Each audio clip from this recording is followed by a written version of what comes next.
Hey everybody, I'm Evan Hammonds for Bloodhorse.com. Welcome to After the Wire, where we're brought to you by EquiAid, makers of Bodybuilder and other fine natural products. Now we're just about wrapping things up here for 2012 with a look at the last grade one of the 2-year-old season in the CashCall Futurity.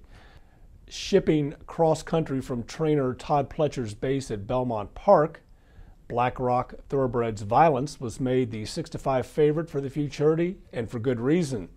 The rest of the field, outside of Grey Goose, Breeders' Cup juvenile runner-up He's Had Enough, were fairly suspect bunch.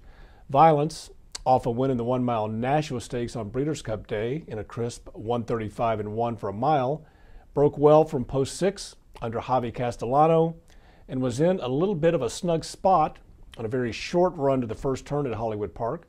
However, he was able to secure the wood as 4 rivals went at it on the front end with a relatively quick 22-4 opening quarter and a 46 flat opening half over the cushion track. As they made their way to the final bend, Violence remained on the rail and looked as if he was just biding his time, waiting for Castellano's call. They got a really good, smooth move off of the rail after powering past really Mr. Greeley. And in the final 16th, it was pretty easy getting past Fury Capcorey. Now, the Bob Baffert-trained Den's Legacy put in a decent rally to separate himself from the rest for third place.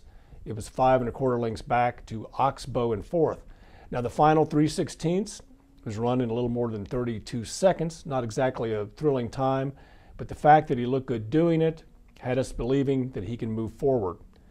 It was reaffirming, too. It was a reaffirming win for Maddie Justice. Her husband, Frank, who owned Delridge Farm, died in February.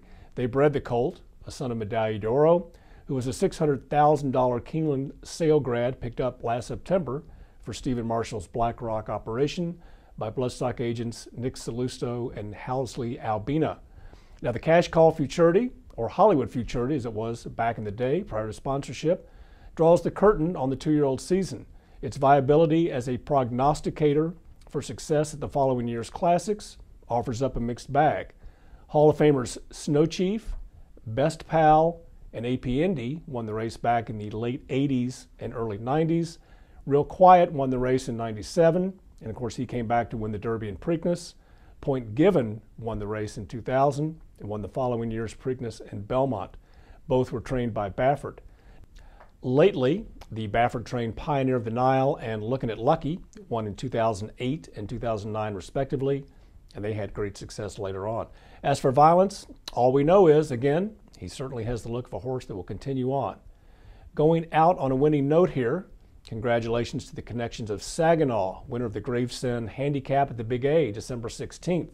The victory was number 10 on the year for the Drawing Away stable runner, which ties him with fellow New York-bred Clean Jean and Winning Dubai for the most wins in 2012.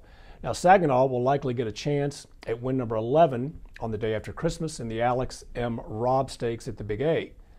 Now, in this time of holiday cheer and reflection, we'd like to thank everybody in the industry for watching After the Wire this year. We are grateful for your viewership, and we'd like to thank EquiAid for their sponsorship.